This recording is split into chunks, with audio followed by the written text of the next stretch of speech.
on that beat. Hey, hey, hey. 5 a.m. in the parking lot. Still on his feet at the 20, 10, 5. No one stopping him. Touchdown.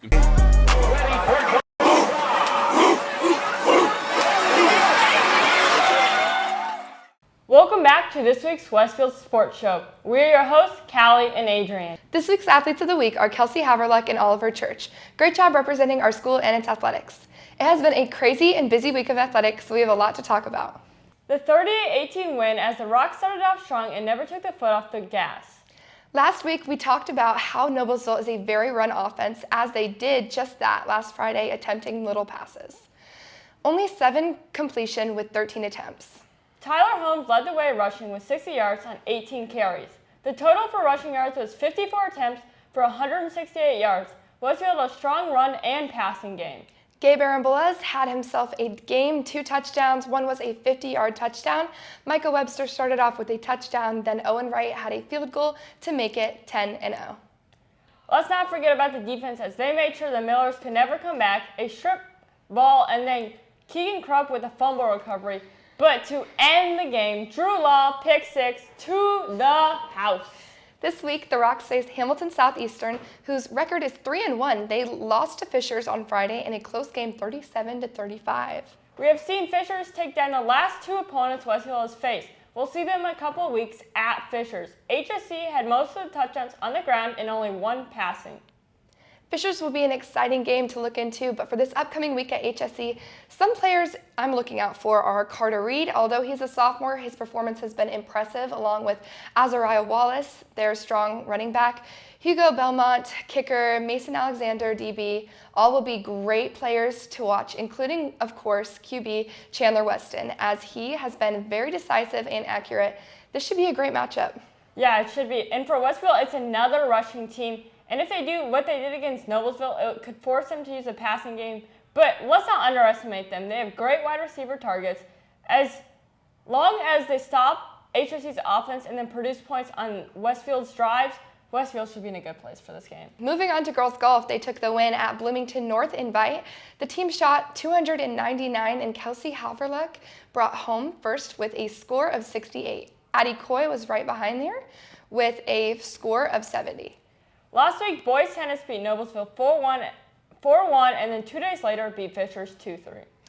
Girls volleyball has been on fire as they beat Guerin 2-1 and Noblesville 3-2 last week.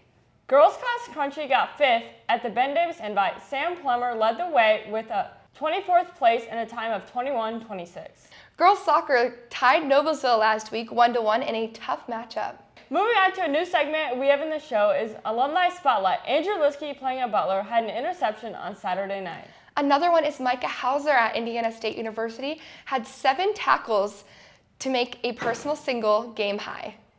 Moving on to national sports, we are talking about the rookie sensation for the Fever, Caitlin Clark, and she had a big weekend as she breaks more records. Surprising not. Records are WNBA rookie singles scoring record. It has been 18 years since it has been claimed, but Clark just took that title.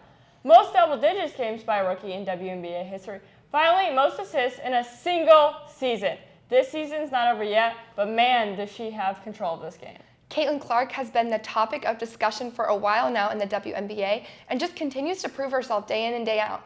She has made a huge name for herself and is making an impact on and off the court. I am curious to see her performance throughout the season, but as known, we can have high expectations. Yeah, for sure.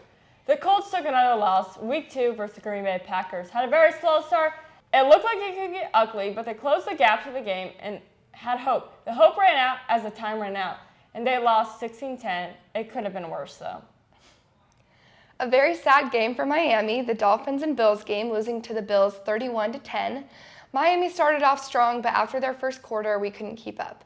Josh Allen had a great game along with Cook. I am hoping for the best as Tua is meeting with neurologists sometimes this week after yet another concussion. He has made a statement that he has no plans to retire anytime soon, so I will be looking out for more information on this. Yeah, that's unfortunate as he enters his 3rd concussion, as he is just, it's not what you want, especially as he is promising. And we didn't talk about the upcoming schedules for any of the teams, but we didn't forget. But there are lots of events that would take us 15 minutes just to talk about what's happening this week. but the picture will help, and then follow along on social medias as events can change. The full schedule of Westfield Athletics is posted on the screen, or you can check it out on the Rocks Athletics social media or website. That's all for today. Stay humble and go Rocks.